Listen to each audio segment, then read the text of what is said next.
Hey everyone, for those who don't know me, my name is Rafa, and I began my spiritual awakening journey roughly a year ago. Here I will be talking about mental health, spirituality, and my journey throughout. I am a year in, but every single day I learn something new about myself, and I would love to share that with each and every single one of you to help you not feel alone and to hopefully give you some tips while you're going through this journey. It's not something that comes with a handbook.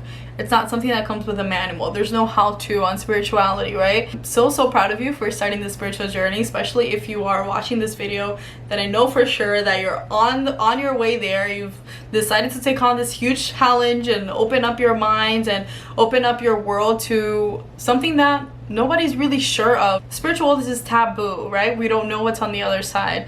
But as we're working through spirituality and uncovering that veil and just going within ourselves, it's a deep journey. It's very work intensive, and it's the best thing I've ever done in my life. So I'm so happy that you're here, and I'm so happy that you're going through your own journey, and I could not thank you more for stopping by and watching this video, and I hope it helps you. So let's get started.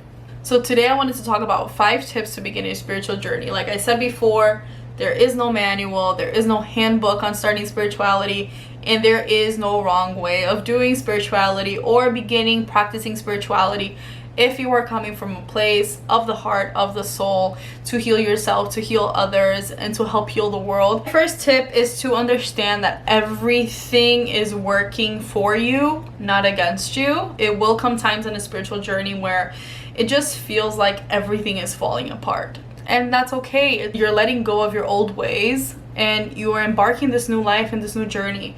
After I began my spiritual journey, I ended my 5-year relationship with my partner. My father passed away, I believe, only a couple of days into my awakening. Feel a little bit heavy at the beginning, just kind of questioning who you are and things around you just shifting. But just understand that the shift is needed to create a new life. The shift is needed to embrace new energy. Energy has to move in order for new energy to come in. So when the energy is moving, when you're having these shifts in your life, that's when you know you're in the right path. But just stay grounded. Allow things to go. Allow people to exit. Embrace it. That's my next point. Embrace the changes.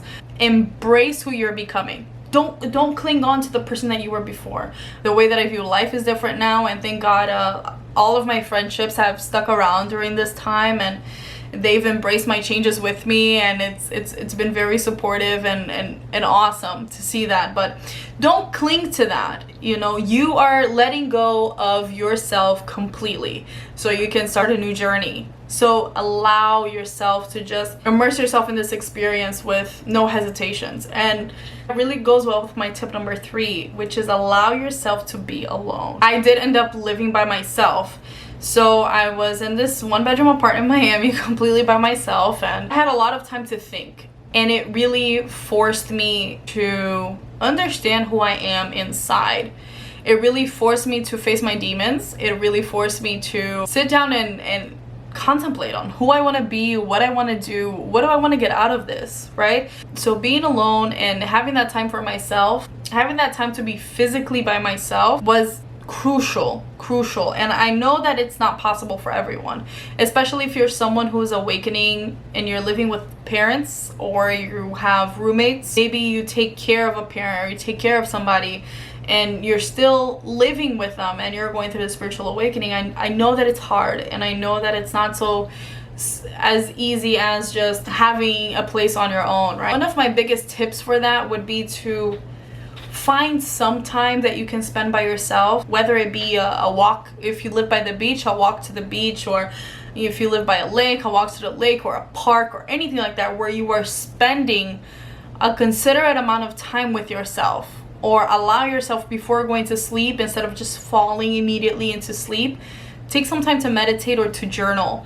So you're really getting in touch with your thoughts and your experiences and your emotions, so that you start becoming best friends with yourself, right? Because one thing we have to keep in mind is that we are the only person who truly knows us, right?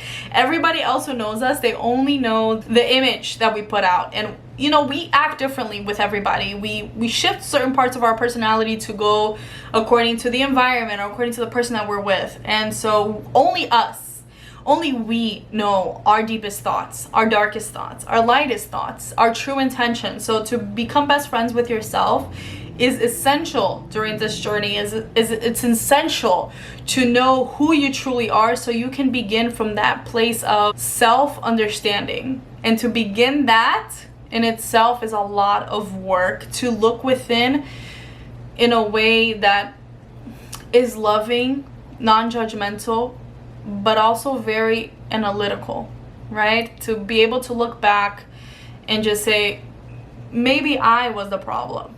Maybe other people were not the problem. And so it takes a lot of work to be able to do that, but it's an essential part of starting your spiritual journey. And it is always best done if you're taking some time alone with yourself. Another one of my tips that I wanted to leave you with is that there is no right way to spirituality. If your spiritual journey and your spiritual self is coming from a place of love for self and others, if it's coming from a place of pure intentions on improvement and improving not only yourself, others around you, the world, your soul, finding your purpose, there is no wrong way of spirituality. You don't have to buy 1,000 crystals and light up your sage every single day and meditate for 3 hours on end and do yoga or become vegan. There is no right way of spirituality. Don't get stuck on the trends on TikTok. Don't get stuck on the trends on Instagram. Don't get stuck on the trends in social media. So do spirituality your way. You can start your spiritual journey simply by sitting down and doing what feels best for you. So if buying your first crystal is what feels best for you, then you go to that spiritual shop and you see which crystal calls to you. If starting off by journaling and doing gratitude work feels best to start your spirituality, you do that. If meditating, grounding, getting in touch with nature, that works for you, do it. Don't allow other people to tell you what you should do in your journey. Okay, we are all going through different journeys. We're all going to handle spirituality in a different way. And that's the beauty of it. Spirituality is not religion. There is no right way of doing spirituality. And it's just doing what feels good to you and what comes from the purity of your soul, right? So like I said, as long as it's coming from a place of light, as long as it's coming from a place of pure intentions, there is nothing wrong you can do. Spirituality is just about finding yourself, finding about what works for you, and understanding that we are all one, right? And getting out of that me versus them mindset that we are so pushed into in this world, right? I am better than them, or my way of doing spirituality is better than them. Absolutely not. So I think that's something that we should all take into consideration, whether you're beginning your spiritual journey or not, whether you're maybe a few months, a couple years even into your spiritual journey. It's never me or us versus them, right? We're all in this together. And that goes into my last tip, which is embrace the darkness. And what I mean by that is embracing your shadow self. When we start a spiritual journey, what we're doing is healing parts of ourselves so that we can become the best version of who we are, who we're supposed to be, become a step closer to our higher self so that we can fulfill our purpose in this life, right? So we can't do that if we're not looking back at traumas, people, places, things that have affected us in a way that doesn't allow us to embrace that light, and instead brings us down, brings us back to that place of ego. It's something that I recently started to work with. I just kind of ignored my shadow self for the first couple of months of my spiritual journey. I was just so engulfed in this love and light, and just so engulfed in learning about spirituality and just getting to know who I was as a person, and also getting to know where I was wrong a lot of the times as a person. And the beautiful thing about going through this shadow work that I'm going through right now is I'm learning a lot more about myself now, and I'm healing a lot faster than I was when I was just focused on the immediate things, or when I was just focused on the positivity. It's okay. It's okay to look back at your childhood trauma, and I'm gonna be making a video about that shortly, about how to heal your inner child and how to deal with childhood trauma. It's okay to go back there, and it's okay to realize that certain things happened to us and it created certain survival instincts or certain trauma responses within us that do affect us and others every single day.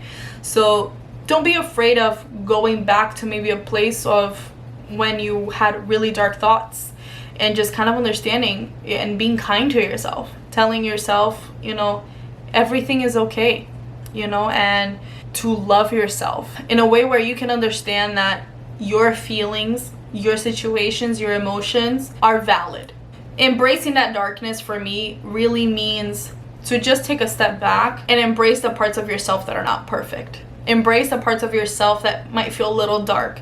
Embrace the parts of yourself that were dark, right? Or were traumatic, and just work through that with a lot of love and a lot of kindness, which is, I know, is very hard to do.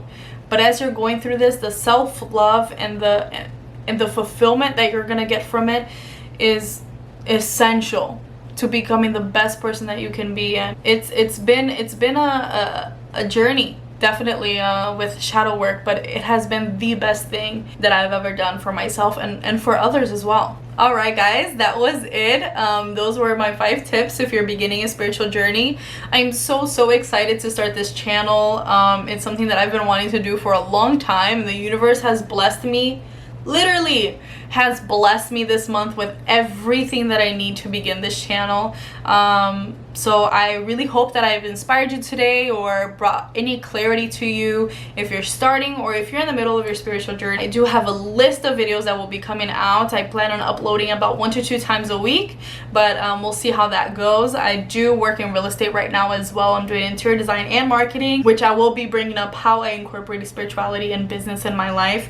But you guys have no idea how much this means to me. If you're watching this, this is awesome. I can't wait to hear your stories. I can't wait to just sit down and share a little bit of my stories and hopefully inspire some of you, if you haven't started a spiritual journey, to start looking into healing. If you guys have any questions, any comments, please drop them down below.